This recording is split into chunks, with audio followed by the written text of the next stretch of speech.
एक और formula based question, बहुत ही सिंपल। क्या है कि an initially uncharged capacitor C is being charged by a battery of EMF E through a resistors R up to the instant when the capacitor is charged to a potential of E by 2.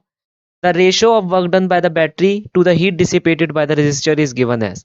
ठीक है, capacitor दे रखा है, battery दे रखी है, register दे रखा है, ये हमारा सेटअप है। कैपेसिटर को चार्ज कर रहे हैं, बस इतना ही काम कर रहे हैं हम। ठीक है, ये पूछ रहा है कि वर्क डन बाय बैटरी, जो वर्क डन हो बैटरी का, upon heat dissipated by resistor, वो रेशो हमें निकालनी है। देखो, वर्क डन बाय बैटरी क्या होता है? चार्ज फ्लोन इनटू पोटेंशियल, है कि नहीं? वर्क डन बाय बैटरी क्या होता है? Charge phloem into potential of the battery itself. Charge flow हमें निकालना है। चार्ज फ्लो निकालने के लिए हम क्या करेंगे? हमें पता है कि हमारा जो कैपेसिटर होगा वो कुछ एनर्जी स्टोर कर लेता है। ठीक है, वो क्या एनर्जी स्टोर करेगा? Charge phloem upon 2C। यह फॉर्मूला हमें डायरेक्ट पता है। मस्ट बी इक्वल टू क्या होना चाहिए? 1/2 CV²। सी जो चार्ज मतलब कैपेसिटर का अपना कैपेसिटेंस है, इनटू जो उसके अक्रॉस पोटेंशियल डिफरेंस होगा उसका होल स्क्वायर। तो चार्ज फ्लोन हम यहां से बहुत आराम से निकाल सकते हैं। क्या निकल रहा है? QF² equal to C² E² upon 4। तो चार्ज फ्लोन कितना आ रहा है? 1/2 C इंटू ई। ये चार्ज फ्लोन आ रहा है हमारा। ठीक है, तो हमें पता चल गया कि work done by the battery कितनी हो जाएगी? 1/2 CE इंटू ई। बैटरी का पोटेंशियल कितना दे रखा है? ई दे रखा है, तो ये क्या हुआ? ½ CE²। ये आ गया वर्क डन बाय बैटरी। दूसरी चीज हमें निकालनी है, रजिस्टर के अक्रॉस जो हीट डिसिपिएट हो रही है कि नहीं? तो वो हम कैसे निकालेंगे? ध्यान से देखो उस चीज को। मुझे पता है heat dissipated across a resistor का फॉर्मूला मैं यहां लिख सकता हूं। Heat dissipated across a resistor is work done by battery minus energy stored by a capacitor. Energy stored by a capacitor. अब work done by a battery कितनी है? ½ CE²। Energy stored by a capacitor यहां पर से हमने निकाल लिया ½ CE/2 का होल स्क्वायर, है कि नहीं? तो ½ CE/2 का होल स्क्वायर, तो 1/2 CE² माइनस 1/8 CE²। 1/2 यहां से कॉमन ले लो, CE² यहां से कॉमन ले लो, 1 माइनस 1/4 बन जाएगा। क्या आ जाएगा? 3/8 CE²। ये लो आ गई हीट डिसिपेटेड। रेशो निकालनी है अब हमें। रेशो के लिए क्या है? देखो, रेशो आ रही है ½ CE², मतलब work done by battery upon heat dissipated. तो 1/2 CE², 3/8 CE², क्या बना? 4/3। 4/3 की रेशो आ रही है। मुझे ऑप्शन भी पढ़ने की जरूरत नहीं पड़ी और आंसर भी आ गया। सी ऑप्शन आंसर आ गया हमारा, करेक्ट है। ठीक है, तो इजी क्वेश्चन था, इजीली हो गया हमारा। नेक्स्ट क्वेश्चन करेंगे। देखो, इस क्वेश्चन में क्या कह रहा है कि एक स्पेयर है तुम्हारे पास, एक स्पेयर है जिसकी रेडियस R है, विद यूनिफॉर्म चार्ज डेंसिटी।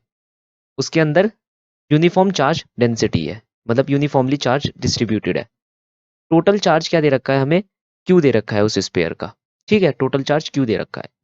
जो पोटेंशियल डिस्ट्रीब्यूशन है inside that of the spare is given by the following function over here. ठीक है, वो कैसे दे रखा है? Q/4πε0R A+B R/R⁴ ये R यहाँ पर क्या है? ये R है तुम्हारा variation from the centre of the sphere itself. ठीक है, तुम्हें क्या निकालना है? यहाँ पर A B और C की वैल्यू निकालनी है, और इसने गिवन क्या दे रखा है कि जैसे ही तुम इन्फिनिटी पर जाओगे पोटेंशियल की वैल्यू 0 हो जाएगी। ठीक है, अब अगर तुम ध्यान दोगे तो हमने इलेक्ट्रोस्टैट्स के अंदर एक फॉर्मूला पढ़ा था, potential variation in this particularly uniformly charged density sphere whose carrying a total charge Q is as follow। ये चीज हमें याद है, KQ/2R³ 3R² माइनस R²। ये फॉर्मूला हमें इस पर्टिकुलर केस के लिए पता है। ये फॉर्मूला इन्होंने हमें दे रखा है। दोनों फॉर्मूलों को क्यों ना कंपेयर कर दिया जाए। अब हमारे पास क्या है? A B C तीन चीजें हैं, तो हमें तीन इक्वेशन बनानी पड़ेंगी, है कि नहीं? अब देखो, अगर मैं एट द सेंटर निकालता हूं potential at the centre by using this formula, तो वो क्या होगा? 3/2 KQ/R। ठीक है, अगर मैं पोटेंशियल एट द आउटस्कर्ट्स निकालता हूं, कहने का मतलब एट द सरफेस निकालता हूं, तो वो क्या हो जाएगी? KQ/R। अभी के लिए बस यही दो निकालते हैं। ठीक है, बाकी एक पॉइंट अगर बीच में लेने की जरूरत पड़ी तो ले लेंगे। अब इस फॉर्मूले का यूज करते हैं, ये जो गिवन फॉर्मूला है एट द सेंटर अगर मैं निकालता हूं तो क्या आएगा? Q/4πε0R a plus 0। ठीक है, यहां पर अगर मैं निकालता हूं एट द सरफेस क्या आएगा, q 4 pi epsilon not r a plus, देखो r बाय आर यहाँ कट हो जाएगा 1, तो ये हो गया b। r बाय आर तो यहाँ कट हो जाएगा ना, r की वैल्यू क्या हो जाएगी, कैपिटल R हो जाएगी, तो ये 1 हो जाएगा, 1 टू द पावर c तो 1 ही होगा। यहाँ पर अगर मैं इन दोनों को कंपेयर करता हूँ तो देखो 4 पाई एप्सिलॉन नॉट क्या होता है, 1/4 पाई एप्सिलॉन नॉट k होता है, q से q कट जाएगा, r से r कट जाएगा, तो a की वैल्यू क्या आ रही है, 3/2 आ रही है। ठीक है, अब यहाँ पर ध्यान से देखो तो k q बाय r फिर से कट जाएगा, तो a प्लस b की वैल्यू क्या आ रही है, 1 आ रही है, तो a की वैल्यू क्या, यहाँ पर b की वैल्यू क्या आ रही है, -1/2 आ रही है। एक बार ऑप्शन मैच कर लेते हैं यहाँ पर, b की वैल्यू, a की वैल्यू आ रही है 3/2, b की वैल्यू आ रही है -1/2। बी ऑप्शन एक ऐसा ऑप्शन है जिसमें ये दोनों चीजें हमें मिल रही हैं। सी पॉइंट निकालने की जरूरत ही नहीं, मतलब तीसरा पॉइंट लेने की यहाँ पर जरूरत ही नहीं, तुम कोई सा भी तीसरा पॉइंट ले सकते हो यहाँ पर और फिर आंसर निकाल सकते हो, लंबा बैठ जाएगा। ठीक है, यहाँ पर मैंने 2 पॉइंट ले लिए, 2 पॉइंट पे ए और बी की वैल्यू निकाल ली, बाकी ऑप्शन एलिमिनेट कर दिए, एक ऑप्शन आ रहा था वो करेक्ट हो गया, तो बी ऑप्शन करेक्ट है। ठीक है, देखो क्वेश्चन ये कह रहा है, क्वेश्चन कह रहा है a right angle isosceles prism is held on the surface of a liquid composed of miscible solvent A and B. ये प्रिज्म एक लिक्विड के ऊपर है जो कि दो चीजों से बना है, ए और बी से। ए और बी का रिफ्रैक्टिव इंडेक्स दे रखा है 1.5 1.3, रिफ्रैक्टिव इंडेक्स ऑफ प्रिज्म भी दे रखा है हमें 1.5। ये कह रहा है कि ये जो लिक्विड है इसका रिफ्रैक्टिव इंडेक्स जो निकल कर आ रहा है इन दोनों के मिक्सचर की वजह से, ए और बी के, क्या आ रहा है, कुछ ऐसा आ रहा है, जहां पर सी ए क्या है, percentage of the solvent in the liquid है। ठीक है, सी ए क्या है, percentage of the solvent in the liquid है। हमें क्या करना है, अगर ये जो थीटा आई यहाँ पर दे रखा है ये क्रिटिकल हो जाता है, अगर ये जो थीटा आई जिस एंगल से लाइट इस प्रिज्म के अंदर टकरा रही है प्रिज्म और इस लिक्विड के इंटरफेस पर, ये एंगल क्रिटिकल हो जाता है, तो हमें देखना है कि क्रिटिकल एंगल वर्सेस जो ये कंसंट्रेशन है सी ए, उसका आंसर क्या होगा इन चारों ग्राफ में से, जो ये चारों ग्राफ यहाँ पर आपको दे रखे हैं। ठीक है, ध्यान से देखो, मैं क्या करूंगा इसके अंदर, सिंपल सिंपल सा क्वेश्चन है, टी आई आर का फॉर्मूला तो हम सभी जानते हैं, यहाँ पर मैं लगाऊंगा इस पर्टिकुलर इंटरफेस लेटस से सी पर, तो मैं कह सकता हूँ म्यू प्रिज्म से मैं चला एक एंगल थीटा आई पर और मैं लिक्विड के अंदर जा रहा हूँ, तो mu of liquid sine R. ठीक है, आर क्या है, रिफ्रैक्टिव, वो सॉरी रिफ्रैक्टिव एंगल जिस पर भी ये लाइट अंदर चली जाएगी, अगर इसके अंदर जाना हुआ, इस लिक्विड के अंदर उसे जाना हुआ, तो मैं कह रहा हूँ कि अगर यहाँ पर टी आई आर हो रहा है तो ये थीटा आई क्या हो जाना चाहिए, थीटा सी, ये आर क्या हो जाना चाहिए, 90 डिग्री, ये साइन 90 डिग्री हो गया। अब मैं क्या करूंगा, मुझे पता है कि ये 90 डिग्री क्या होता है, 1 होता है, म्यू एल मतलब एन ऑफ एल, मतलब लिक्विड का रिफ्रैक्टिव इंडेक्स इन्होंने पहले से ही दे रखा है, क्या दे रखा है, C A N A plus 1 minus C A N B equal to mu prism sine theta C. तो यहाँ आंसर क्या निकल कर आया, sine theta C 1.5 must be equal to C A, N A कितना दे रखा है, देखो यहाँ पर एन ए दे रखा है 1.5 plus 1 minus C A, N B कितना दे रखा है 1.3, इसे सॉल्व करो क्या आएगा, सी ए 0.2 प्लस 1.3, तो ये फॉर्मूला क्या बना, 1.5 sine theta C must be equal to C A 0.2 plus 1.3। Kinematics के अंदर मैंने फंक्शंस के बारे में बहुत अच्छे से पढ़ाया है, दो टाइप के फंक्शन, लीनियर और पैराबोलिक फंक्शन वेरिएशन के बारे में मैंने पढ़ाया है। ठीक है, अपने लेक्चर्स के दौरान भी मैंने बहुत बार ऐसे ग्राफ्स खिंचवाए हैं ऑप्टिक्स के अंदर। ठीक है, यहाँ ध्यान से देखो, तुम्हें theta C versus C A का प्लॉट करना है। अगर मैं इस कर्व को देखूं तो ये कर्व, अगर मैं sine theta C versus C A का कर्व देखूं तो ये बिल्कुल लीनियर कर्व जा रहा है, y equal to M X plus C लगाकर देख लेना, बिल्कुल ऐसा कर्व मिल जाएगा। लेकिन यह वेरिएशन कैसा है, साइन थीटा का वेरिएशन है, तो ये लीनियर कर्व नहीं हो सकता, है कि नहीं। अगर तुम theta C versus C A का कर्व लगा रहे हो तो ये लीनियर नहीं होगा। ठीक है, ये तो sine theta versus C A का कर्व है।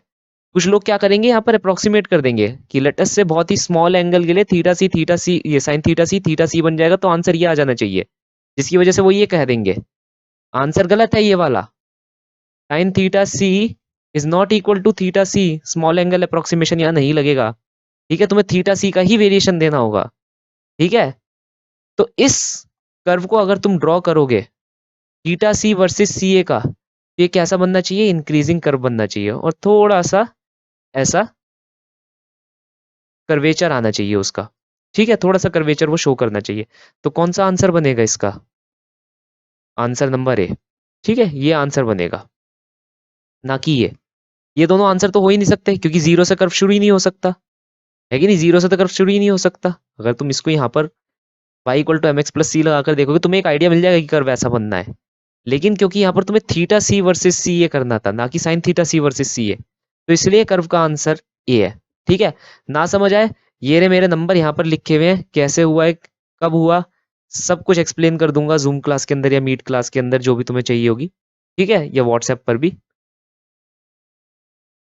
ये क्वेश्चन में क्या कह रहा है, ये क्वेश्चन कह रहा है कि एक बहुत ही चतुर और चालाक स्टूडेंट था, तो उसने कहा कि मैं एंगुलर मोमेंटम क्वांटाइजेशन लेता ही नहीं मैं अपना ही एक बना देता हूँ। मैं कहता हूँ कि energy is quantised as follow, E is equal to minus E nought by N, where N is any positive number, E nought is greater than zero.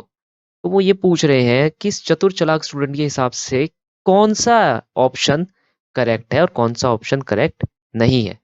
देखो, बेसिकली कुछ नहीं करना, हम बिल्कुल बेसिक्स पर जाएंगे। हमें पता है कि एनर्जी क्या होती है, पोटेंशियल एनर्जी और काइनेटिक एनर्जी होती है। ठीक है, पोटेंशियल एनर्जी क्या होती है, K Q one Q two upon R. Kinetic energy क्या होती है, हाफ एम वी स्क्वायर। अब यहाँ पर एक इलेक्ट्रॉन एक प्रोटॉन है, तो इलेक्ट्रॉन और प्रोटॉन के लिए मैं ऐसे लिख सकता हूँ, ये हो गई पोटेंशियल एनर्जी, ये हो गई काइनेटिक एनर्जी, है कि नहीं, ये हो गई टोटल एनर्जी। अब मैं ये जानता हूं कि M V square by R must be equal to, जिस भी ऑर्बिट की रेडियस में हो तुम, ठीक है, M V square by R centripetal force must be equal to the electrostatic force. ये सेंट्रीफ्यूगल फोर्स तुम क्या ले, इलेक्ट्रोस्टैटिक फोर्स के बराबर होनी चाहिए, है कि नहीं। तो क्या होनी चाहिए इलेक्ट्रोस्टैटिक फोर्स, ये होनी चाहिए तुम्हारी इलेक्ट्रोस्टैटिक फोर्स, है ना। तो यहां से मैं ये उड़ा दूंगा, फिर ये जो एक्सप्रेशन है फोर्स बैलेंस का एक्सप्रेशन मैं यहाँ लिखूंगा, तो मुझे पता चल जाएगा जो टोटल एनर्जी की इक्वेशन आ रही है वो क्या आ जाएगी, वो आ जाएगी मेरी K G E E upon two R two the two are into मतलब टू आर एन। ठीक है, ये मेरी इक्वेशन यहाँ पर आ जाएगी। ठीक है, ये मेरी एनर्जी इक्वेशन निकल गई। ये एनर्जी इक्वेशन मैंने निकाल ली, ये मैं जानता था, ये मैं जानता था कि भाई सेंट्रीपिटल फोर्स, ये कह लो centrifugal force must be equal to the electrostatic force, जो इलेक्ट्रोस्टैटिक अट्रैक्टिव फोर्स उन दोनों के बीच में लग रही होगी, किसके बीच में, एक बीच के न्यूक्लियस के बीच में और एक इलेक्ट्रॉन के बीच में। अब ये एनर्जी उसने क्या दे रखी है, E naught by N, minus E naught by N करके यहाँ पर दे रखी है। अब ध्यान से देखो यहाँ पर से क्या इंफॉर्मेशन मैं इन्फर कर सकता हूँ, यहां से मैं कह सकता हूं कि मेरा आर एन किसके प्रोपोर्शनल बन रहा है, एन के प्रोपोर्शनल बन रहा है कि नहीं। सिंपली मैं ये कह सकता हूं यहां पर से कि R N is proportional to N. अगर मेरा R N is proportional to N है तो मेरी पहली स्टेटमेंट गलत हो गई। अब अगर मैं इस चीज को यहाँ फोर्स वाली इक्वेशन में लगा दूं, तो मुझे पता चल रहा है कि मेरी velocity is inversely proportional to under root n, तो मेरी ये वाली स्टेटमेंट गलत हो गई। यहाँ पर एक बार लगा कर देखो, आर बच रहा है एक यहाँ पर, तो यहाँ एन आ जाएगा, तो v square is inversely proportional to r, तो v की वैल्यू क्या आ जाएगी, इसके अंडर रूट एन के इनवर्सली प्रोपोर्शनल आ जाएगी। अब कह रहे हैं एंगुलर स्पीड के बारे में। एंगुलर स्पीड क्या होती है, v equal to are into omega, omega is equal to v by r, है कि नहीं, v by r. v one by under root of n के प्रोपोर्शनल है, r n के प्रोपोर्शनल है यहाँ पर, तो आंसर क्या बन रहा है, one by n three by two, है कि नहीं। तो ये स्टेटमेंट भी गलत हो गई, क्यों, ओमेगा किसके प्रोपोर्शनल बन रहा है, one by n three by two के, ये स्टेटमेंट भी गलत हो गई, देख रहे हो। अब क्या बचा, एंगुलर मोमेंटम। एंगुलर मोमेंटम क्या होता है, M v r. Angular momentum क्या होता है, M v r, m v r. ठीक है, अगर angular momentum m v r होता है तो यहां पर देखो एम की तो कोई कुछ फर्क नहीं पड़ रहा है एम से, वी किसके प्रोपोर्शनल है, one by under root n के, आर किसके प्रोपोर्शनल है, एन के। तो ये एंगुलर मोमेंटम जो निकल कर आ रहा है एम वी आर, ये किसके प्रोपोर्शनल होगा, अंडर रूट एन के, है कि नहीं, समझे भाई। एम वी आर में ये इनवर्स प्रोपोर्शन में है अंडर रूट एन के, ये सेम प्रोपोर्शन में है एन के। है ना। तो कट कटाकर क्या हो जाएगा, अंडर रूट ऑफ एन के प्रोपोर्शन में आ जाएगा। तो ये ऑप्शन हमारा सही बैठ रहा है। याद रखना, बस फॉर्मूले लगाते जाना। तो यहाँ लिख देता हूँ, मेरा वी ऐसे प्रोपोर्शनैलिटी साइन में है, मेरा आर ऐसे प्रोपोर्शनैलिटी साइन में है। ये ओमेगा का आंसर है। ठीक है।